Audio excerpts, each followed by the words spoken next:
Американдық әйел мына суреттен неге қорықты? Екеуінің де тұсауын кесіпті осы Америкада. Олар кімге алғыс айтты? Рахмет. Америкаға ағалы қарындас болып аттанған Арлан мен Камиля ағайынды ма? Гүлнар мен Самат нені армандайды? Probably only 2. I guess after I looked at it, I guess 18 is just too much. Америкада қазақ балалары ана тілін қайдан біледі? Менің атым Айсұлу, сенің атың кім? Менің атым Алтынай. Салем, Kazakhstan. Салем, Казахстан. You're a pop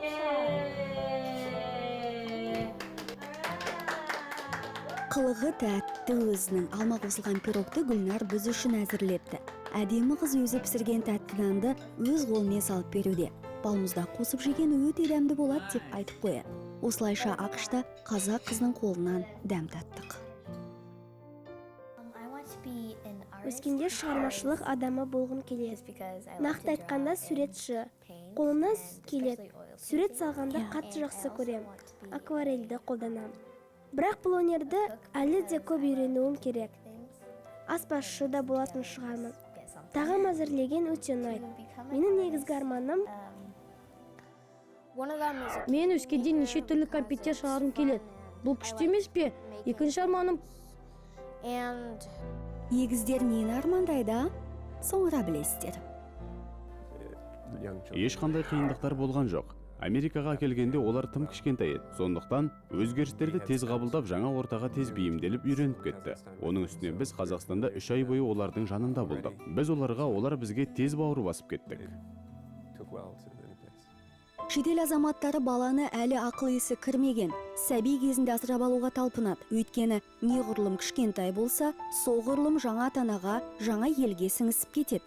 Туған елі туралы ешқандай естеліктері қалмайды. Шетелдіктерге шақалақты тілі шықпай жатып, алып кеткен өте тиімді. Егер оларға мүмкіндік берілсе, жаңа туған шарананды алуға дайын. Бірақ бұл біздің заңға қайшы әрекет. Қазақстан заңдылығына сәйкес жетім балалар толғаннан кейін 6 ай бойы есепте тұрады. Егер осы уақыт аралығында елдің ішінен оларды бауырына басатын адам табылмаса, халықаралық бала асырау тізіміне өтеді. Ал оларға көз тігіп отырған шетелдіктер ұшан теңіз.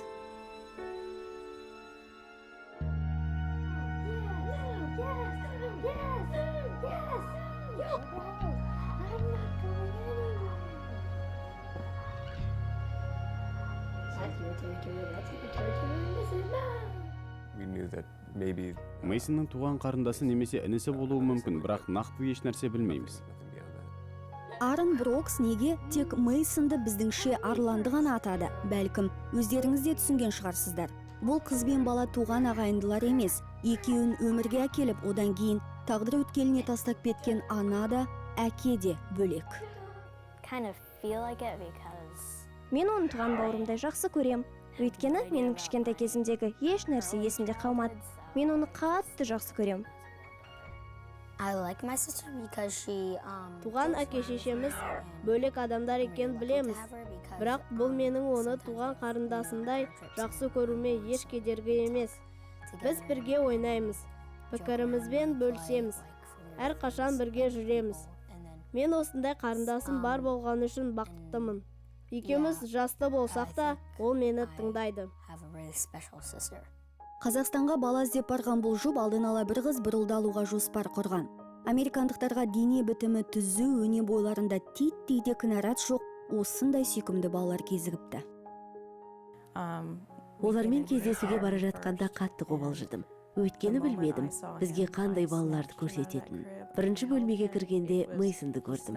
Мен оны қолыма алдым, ол менің құшағыма тығыла түсті. Бірден сездім, дәл осы бала біздің іздегеніміз. Алғаш көргеннен мен оны жақсы көріп кеттім. Келесі бөлмеде Нелли отырды. Сәбилер үйінің қызметкері оны томаға тұйық қыз, бөтен адамдарды қатты жатырқайды деп айтты. Біз онымен көп уақыт өткіздік, ойнаттық, еркелеттік. Ақырында ол бізге қарап күле бастады. Самат пен Гүлнарды асырап алған ерлі зайыптылар олардың өткеніне қатысты өздеріне мәлім дүниенің бәрін айтты. Ештеңені жасырып қалған жоқ деп ойлаймын. Оны кейін айтайын. Ал мына адамдар ашыла қоймады. Жоқ, біз еш нәрсе білмейміз. Екеуінің ата-аналары туралы ешқандай ақпарат берген жоқ. Алғаш кездескеннен қоштасқанға дейін өздерін қатты ұстады, эмоцияға берілмеді, қатқан қалыптан шықпады. Алайда балалы үйде сыр жатсын ба? Арлан құпияны өзі ашты. Қазақ бауырымыздың бөлмесіне кірген бетте көзім бірінші мына суретке түскен еді. Бұл менің Қазақстандағы туған анамның суреті. Бұл менің Қазақстандағы туған анамның суреті. Бұл сөзді ол анық айтты, әрі қарай сөйлемеді. Асырап алған анасы сөйлеттірмеді. Бізден бұл фотоны көрсетпеуімізді өтінді. Кешіріңіз, Стефани ханым. Біріншіден, оны Арланның өзі көрсетті. Ал оның сөзін бағдарламадан сызып тастай алмайым. Бұл оны өмірге әкелген әйел болуы мүмкін, бірақ бұған 100% сенімді емеспіз. Арланды асырап алған америкалық әйел осылай ақтала бастады. Оның соншама неден шошып кеткенін ақыры біле алмадым. Бұл фото Арланның құжаттарының арасында болыпты. Қалай ойлайсыздар? Ешкім өз суретін жетім баланың туы туралы куәлігінің арасына салып қоймайтын шығар. Ал бұл қазақ әйелі көзі тірі болса, туған перзентін таныр ма екен? Менің ойымша, менің туған анам шамамен 50-60 жаста. Көзіме солай елестейді. Егер біз бұрынғыдай бірге болсақ, ол маған жақсы ана болар еді. Маған қамқор болатын еді. Осылай ойлаймын. Әйтеуір бір кезде кездескің келе ме? Мен онымен кездесетін едім. Өскенде, бірақ дәл қазір емес.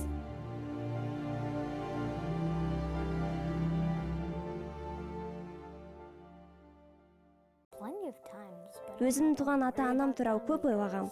Бірақ қазір есіме алмауға тырысам. Өйткені маған сабақ оқу керек, білім алу керек.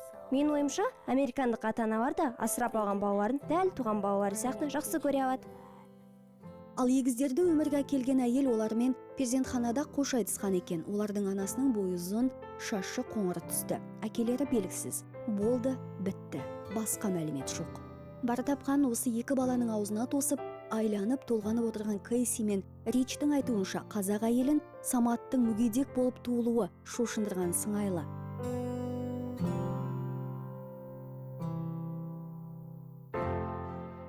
Егіздердің денсаулығына қатысты олар сұхбатта айтпай қояйықшы деп өтінді. Балалар естіп қалса жүректері ауырады дейді. Сондықтан мен өзім айтып берейін сіздерге. Дүниеге келген егіздің сыңары Саматтың бір көзі соқыр болып туылыпты. Ал Гүлнардың жүрегінде ақау бар. Осыған байланысты бір мезетте туылған бауырлар екі жаққа кеткен. Жаңа туылған шақалаққа 2 рет операция жасалған. Ауруханада ұзақ жатқан Самат содан кейін ғана Гүлнарды аттандырған балалар үйіне түсіпті. Өзге балалар еңбектеп жүріп жүрді. Ал Самат бір орнынан тапжылмай жата беретін. Көзі көрмегендіктен денесін қусырып алған. Американдықтар көрген ең алғашқы көрініс осы. Осы кезде Кейси ханымның басына келген бірінші сұрақ. Біз бұл балапан үшін не істей аламыз? Иә, қатыгез қазақ әйелі қайрылмай кеткен бала үшін олар бәрін жасады. Бұл асыра мақтағандық емес, өйткені қанша жерден өзге ұлттың өкілі болса да, американдық осы отбасының әрекеті құрметтеуге лайық. 11 жыл үмітсіз өмір сүрген жұп балалы боламыз деген тілектің соңында жүріп, ауру бүлдіршінді қанаттарының астына алды. Самат 3 жылдай зағиптар мектебіне барған. Арнайы мамандар оған бір көзді ғана пайдалануды, нақтырақ айтқанда, бір көзбен жұмыс істеуді үйреткен. Самат көп қиналды. Бір ғана жанары жанған балақайдың еңсесі түсіңкеді. Қушиып, басын салбыратып, ұялып, үнемі төмен қарап жүретін. Баспалдақпен көтерілу ол үшін қиямет қайымет. Қашықтықты ажырата алмайтын, ойын баласы әсіресе допты лақтырғанда азаптанатын. Бірнеше рет пышаққа түсті. Операциядан кейін көзін таңып қойған матаны ашуланып, жұлып алып тастайтын дейді анасы. Енді оның бәрі келмеске кетті. Самат шауып жүр. Гүлнардың де жағдайы оңалған. Екеу бір тыным таппайды, үйді бастарына көтеріп астан кестен қылып жүргендеріне куә болдым. Асыр салып ойнайды, ауыздары да бір дамылдамайды егіздердің. Қазақ балаларының бұл қылығы американдықтарға майдай жағады екен. Тамаша балалар. Оларға бәрі қызық, бәрін білгілері кеп тұрады. Қызымыз суретті жақсы салады, ал ұлымыз болса бір нәрсемен 2 минуттан артық айналысуға шыдамы жетпейді. Оған далада жүрсе болды. Футбол ойнайды, өзінің бір таяқшасы бар, содан түспей, ертелі кеш секіріп жүреді. Мектептегі ұстаздары оларды мақтайды. Жақсы оқушылар, бәріне қабілетті балалар. Бұл біз үшін де мақтаныш. Мынау менің қызымның сыйлығы. Өздеріңіз көріп тұрғандай, Мына кулондарда менің есімім басталатын К, қызымның аты басталатын Л әріптері қатар жазылған. Осылайша қызым екеуміздің мәңгілік бірге екенімізді, арамыз ажырамайтынын айтқысы келген. Бұл мен үшін өте маңызды. Ол біздің бірге болғанымызды қалайды.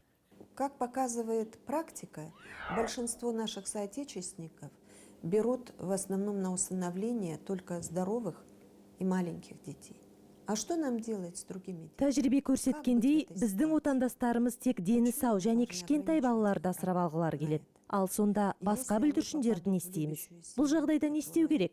Неге біз олардың құқығын шектеуіміз керек? Егер олар шынымен ауру балалардан қашпайтын, емдеуге қаражаты бар, өздерін жақсы көретін шетелдік отбасыларына кезіксе, дұрыс емес пе? Бізде қазір Даун синдромынан зардап шегетін жетім балалар көп. Нашақор аналарынан ВИЧ, СПИД індетін жұқтырып туылған бүлдіршіндер көп.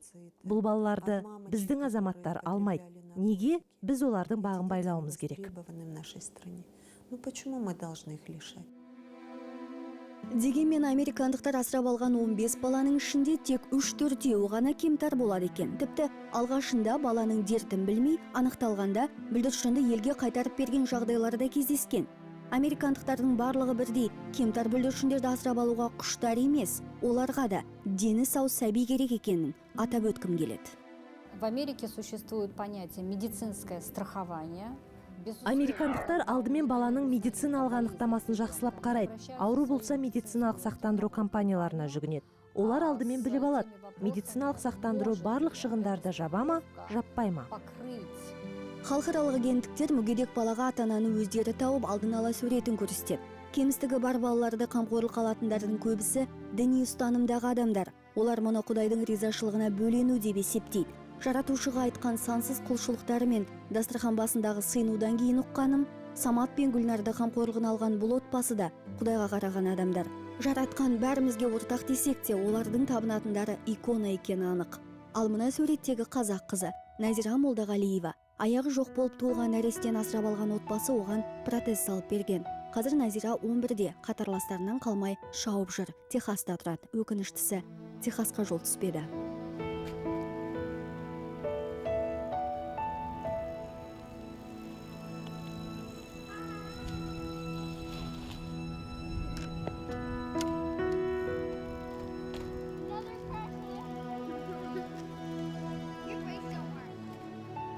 Track in Nashua, which Міне, менің жеке коллекциям. Велоспортпен айналсам, ең алғашқы сайыста 3-ші орын алдым. Одан кейінгі жарыстарда 2 рет 1-ші орын алдым. Жүзуді де жақсы көрем. Мына сол бәйгелерде алған медальдарым. got in second place after the next year. Oh, this was from Morocco. Ал мына қанжарды Мароккоға барғанда анам сатып әперген. And I thought it was pretty cool. In Kazakhstan they do Ал мына қазақстандық велошабандоздардың бас киімі. Бұл мен үшін өте құнды зат. Киіп көрсетейін. I don't really know how to tie it, so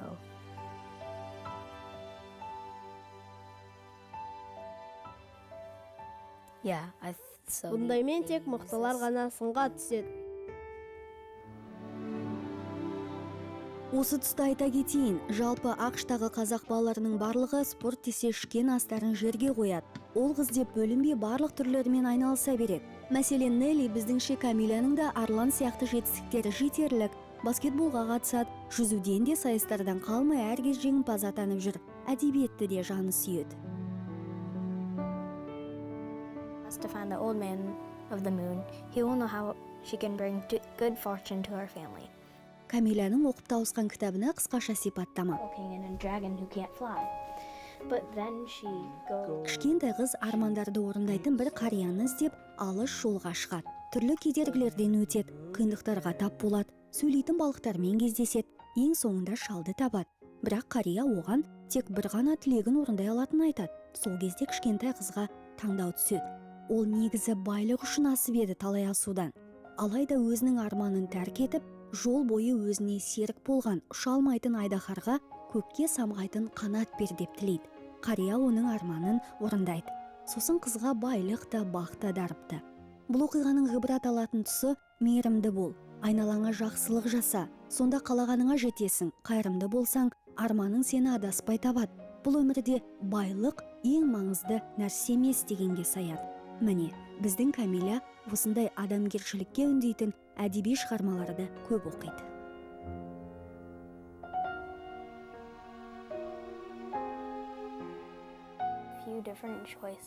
Бірнеше мамандық иесі болғым келеді. Әсіресе шығармашылық адамы, мүмкін әртіс, сосын фотограф та болғым келеді. Сіздердің де жұмыстарыңыз ұнайды. Күшті ғой. Түрлі дүниелер түсіріп, елге көрсетесің. Бұл өте қызық. Ал мен өскенде полиция офицері болғым келеді. Не үшін дейсіз бе? Біріншіден, біздің елде заң бар, конституция бар. Сол заңдылықтардың талаптарын қорғау, орындату үшін және тәртіпсіздіктерді болдырмау үшін полиция қызметкерлері қажет. Сондықтан мен полиция офицері болғым келеді. Өзіңнің бір бауырың ретінде қимайсың, өзіңнің бір отандасың ретінде қимайсың.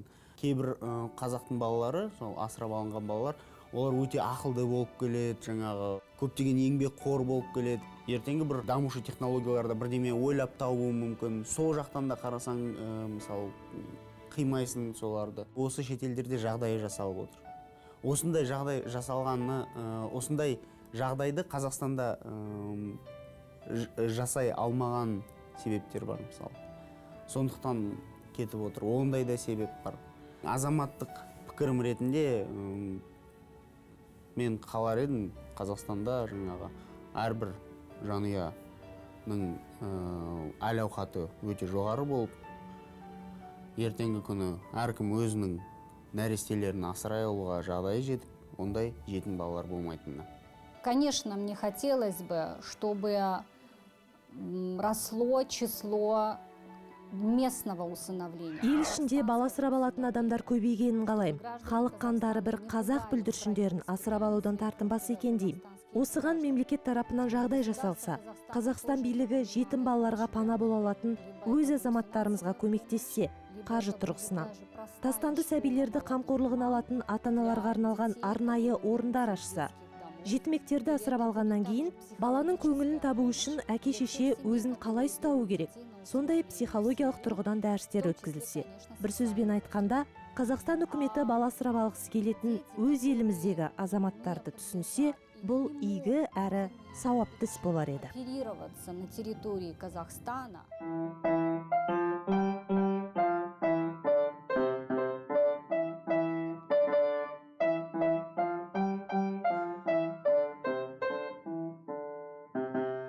Анасы Америкада сатып алып берген қазақ қуыршағына ат қоймай Гүлнар бізді көп күтіпті. Осы таза ниетінен ақ айналып кетесің бұл қыздан.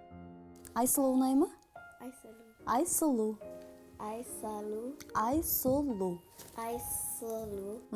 Я. Енді мына қуыршақ, бұны Қазақстаннан бірге асырап алған кезде анасы алып келген екен. Бұған да есім беру керек. Бұны қалай атаймыз? Самат, Серік. Қалай атаймыз? Алтынай? Алтынай. Ұнай ма Алтынай? Айсұлу Алтынай болады. Айсұлу Алтынай. Аха. Алтынай. Алтынай. Айсұлу, мынау Айсұлу, мынау Алтынай. Айсұлу Алтынай. Менің атым Айсұлу, сенің атың кім? Менің атым Алтынай. Қазақша сөздерді мен айтқызған жоқпын. Америкада қазақ ауылында жаттаған қазақшасы Гүлнардың. Қазақстан атынан сыйлықтар табыстаудамыз. Бұл қазақтың ақын жырауларының ерлік жырлары. Батырлық туралы сен айттың ғой бағана. Мен мықтымын, батырмын деп саған. Батырларды тыңдайтын жыр қазақ дейді.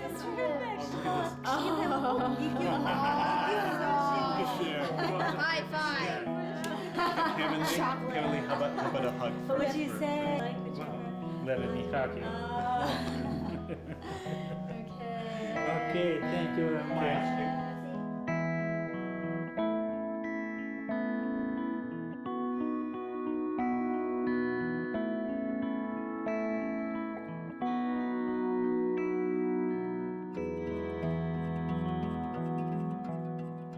Американдық отбасы бізді де құр қалдырмады. Мынау үйеңкі ағашынан алынған бал шырын екен. Самат пен Гүлнар да бәрімізге кішігірім сыйлықтарын әзірлеп қойыпты. Шын ниеттерімен беруде. Мұхиттың астындағы ұлы қабыршақтарын жинаумен әуестенеді екен Гүлнар. Сол коллекциясындағы жақсы көретін ракушкасын сыйлады. Ал консул Ерлан Құбашев мырзаға мына тас бұйырды. Самат пен Гүлнар үшін бұл өте ерекше тас болуы мүмкін. Ал біз тасыңыз құтты болсын деп әзілдедік. Ешкімді ұмыт қалдырмады қазақ балалары. Мынау режиссеріміз Серікке. Гүлнар, мен сурет салғанды қатты жақсы көретіндіктен сізге өзімнің суретімді сыйлаймын деп операторымыз Саматқа естелікке суретім тапсырды.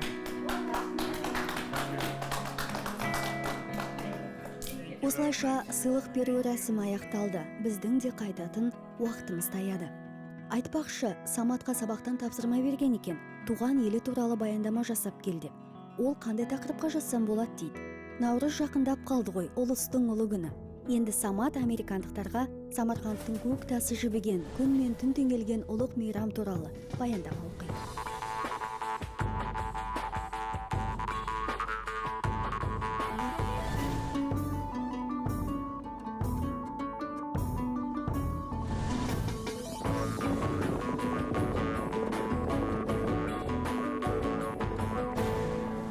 Осы екі баланың бойынан қазақылық көп қасиетті байқадым. Бауырмалдықты, қайырымдылықты, мейірімділікті келгелі бері біздің жанымыздан шықпай, күліп, ойнап, кәдімгідей көңіліміз көтеріліп қалды.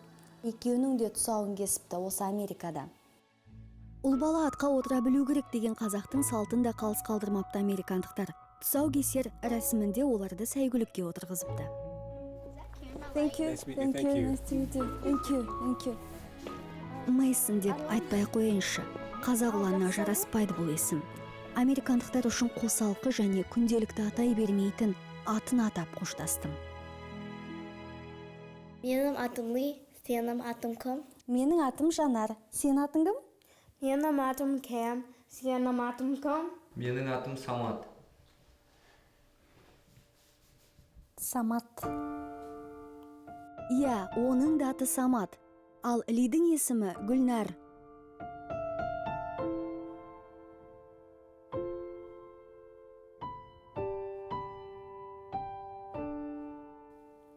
Біз оларды емес, олар бізді асырап алған сияқты сезінеміз.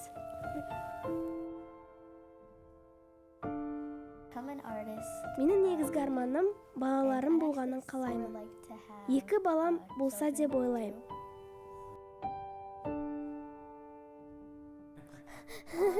18 деп сұрағанымның себебі астында Гүлнар 18 балам болса деп армандайым деп айтып қалып еді. Екеуінің күлкісін келтірген сол сан. Ойландым, 18 тым көп сияқты. Ана мен әкемде өте көп деп айтты. Бір жағынан қазір мамамнан байқаймын. Ол екі баланың өзінде үлгермей шаршап кетеді. Жұмысы көп. Сондықтан екі бала дұрыс шығар деген шешімге келдім. Мен жақсы ана болам. Өз балаларыма көмектесем, оларға жақсы тамақ істеп берем. Сондай-ақ олардың барлық бастамасын қолдаймын. Мен өскенде неше түрлі компьютер шығарғым келеді. Бұл күшті емес пе? Екінші арманым күшті әке болу. Менің де екі балам болса деймін. Мен олармен ойнаушы едім. Бір қыз, бір ұлым болса, екі ара тату болса екен деймін. Солармен уақытымды өткізетін едім. Менің түсінігімше, жақсы әке ол бірінші кезекте отбасына қажетті жақсы жағдай жасауы тиіс. Балалар өздерін бақытты, еркін, жайлы сезінулері керек. Қуанышты жүру керек. Сол үшін әке барын салу керек. Балалармен жиі сөйлесу керек. Әсіресе ұйқыға жатарда, сол кезде кішкентай балалар қорықпай ұйықтайды. Менің әкем де сөйтеді. Мен оны қатты жақсы көрем. Онымен ойнаған жақсы, айтқанын тыңдаймын. Анама көмектесем, бірақ кейде істеші деп айтқан нәрсесі ұнамаса, кешір мама, мен мұны істей алмаймын деп айтам.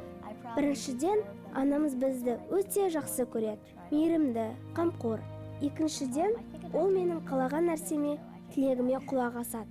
Мысалы, мен мәнерлеп сырғанауды, шаңғы тебуді үйренгім келсе, немесе тағы басқа спорт түрімен айналысқым келсе, оған айтамын. Біраз уақыт өткен соң мамам менің тілегімді орындайды. Кішкентай балалардың ересек ойлары. туған ата-аналарынан көз жазып қалған егіздер әлі бұғаналары бекімей жатып, болашақтағы балаларын ойлайды. Олардан безініп кетті туған аналары, ал олар еш қашанда тастамайды.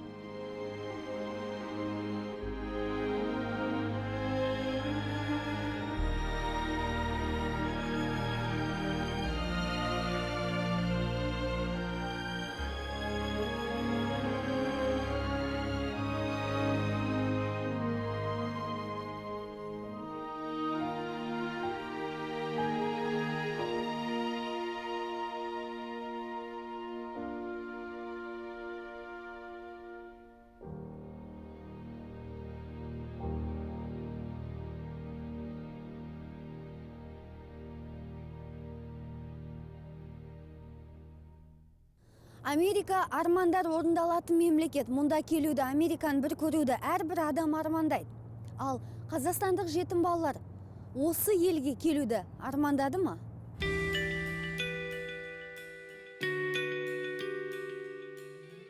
Біз олардан сұрадық па?